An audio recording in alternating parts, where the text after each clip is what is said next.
ঝিনাইদহের কালীগঞ্জ থানার 12 বাজার ইউনিয়নের বাদেরগিরি যে গ্রামটা আছে সেখানে একটা ন্যাক্কারজনক ঘটনা ঘটেছিল।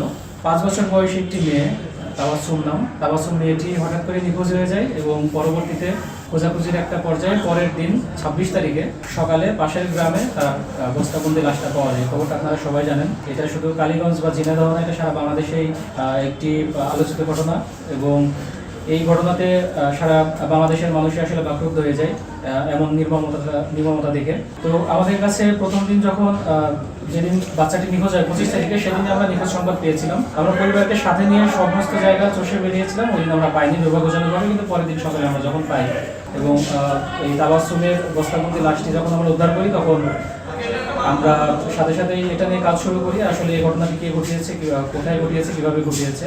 আপনারা জানেন সকাল থেকে আমরা সেখানে এটা নিয়ে কাজ করছিলাম। আমাদের কালীগঞ্জ থানা পুলিশ, ডিবি পুলিশ সহ সবাই, আমাদের পুলিশ সুপার স্যার পর্যন্ত সবাই এই কাজটা নিয়ে আমরা ব্যস্ত হয়ে যাই।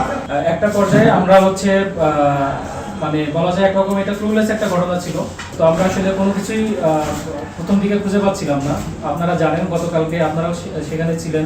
আমরা মোটামুটি কয়েকশো মানুষের সাথে শুধুমাত্র কথা বলে আসলে ঘটনার আদ্যপান্ত বিষয়টা জানার জন্য কে ঘটিয়ে থাকতে পারে। তো একটা পর্যায়ে আমরা পুরো ঘটনাটা ন্যারো ডাউন করতে সক্ষম হই যে এটা কাদের মাধ্যমে হতে পারে, এবং সেটা আমরা সকাল থেকে কাজ করতে করতে মোটামুটি বিকেল হয়ে যায়। আমরা 4-5 জনকে সন্দিগ্ধ ধরে, কারণ সকালবেলায় এই বিষয়টা আমাদের কাছে একেবারেই অজানা ছিল কে করে থাকতে পারে। তো 4-5 জনকে আমরা টার্গেট ধরে নিয়ে আমরা আগাই। এর ভিতরে আমরা 2 জনকে পুলিশের হেফাজতে নিয়ে জিজ্ঞাসাবাদ করি এবং করার পরে আমরা বুঝতে পারি যে এই ঘটনাতে জড়িত না।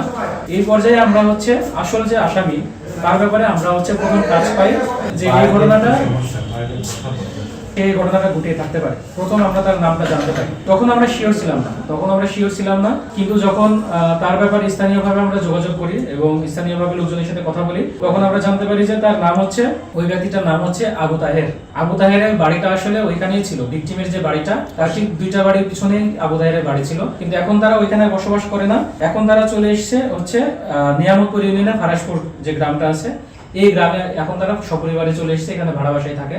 তাদের নিজস্ব যে স্থায়ী বাসাটা ছিল, তার বেশ কয়েক মাস আগেই তারা ওইখান থেকে চলে আসে, ওই বাড়িটা ফাঁকা করে থাকে। এই যে আমাদের আবু তাহের পেশায় একজন সিগারেট কোম্পানি সিগারেট ডিস্ট্রিবিউট করে। ওই বাড়িটাতে মাঝে মাঝে সে সিগারেটের প্যাকেট রেখে দেয়। ফাঁকা বাড়ি, ওই বাড়িটা কিন্তু ফাঁকা। ওইখানে আপনারা দেখেছেন 3টা বাড়ি আছে পাশাপাশি, 3টা বাড়ি কিন্তু ফাঁকা। ওই 3টা বাড়িতে কোনো লোকজন থাকে না, পরিত্যক্ত। তো তার নিজের যে পরিত্যক্ত বাড়িটা, এই বাড়িটাতে সে মাঝে মাঝে সিগারেটের প্যাকেটটা রাখে। 12 বাজার এলাকাতে সে সিগারেট সাপ্লাই দেয়, আবার এটা তালা মেরে চলে আসে। এখানে কিন্তু থাকে না। তো ওই দিন দুপুরে তো এটা বলে রাখা হলো, আমাদের কাছে মনে হয়েছে ঘটনাটা আসলে পরিকল্পিত ঘটনা।